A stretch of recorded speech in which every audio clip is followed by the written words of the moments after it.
All right, this is our group chat with attribute-based messaging.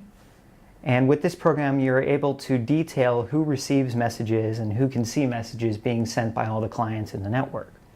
One of the more important aspects is that all of the attribute coding, all of the encryption is done on the client side.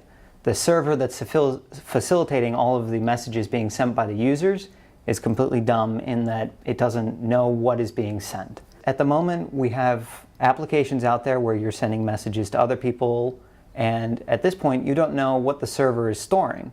It could have full access to all the messages being sent, and you don't know who's able to gain access to that server. It's all the time on the news we're hearing about different companies being hacked and different information being leaked. Keeping all the security at the client side ensures that even if this should happen, the messages that are being sent remain secure. We can see all the users in the network. We have Bob, Alice, and Charlie. And then if Alice wants to be sending a message, she can just send a general message to everyone.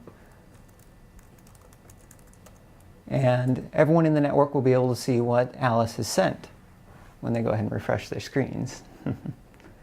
So Alice says hi. Now if Alice wants to send messages to only specific people, let's say if she wants to send to people within her work group, Alice can go ahead and check on work.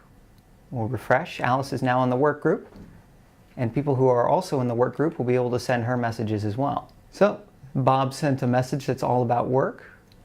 We can see that there. And that's the general overview of the program. So it's built specifically for people who want to be able to detail who can see messages. And on top of sending only to specific users in the group, we can encrypt the messages or decrypt the messages, but the important part was the attribute basis. At the moment, the standard is if someone were to enter more than one group, for example, if Alice were to be in work and sports, only people sending her messages in work and sports would be able to see the messages. That's the most basic condition for security. However, if Alice wanted to send a message to people who were in work or sports, she would go ahead and select Group Or. And then she'd be sending messages to people both in her work and her sports groups.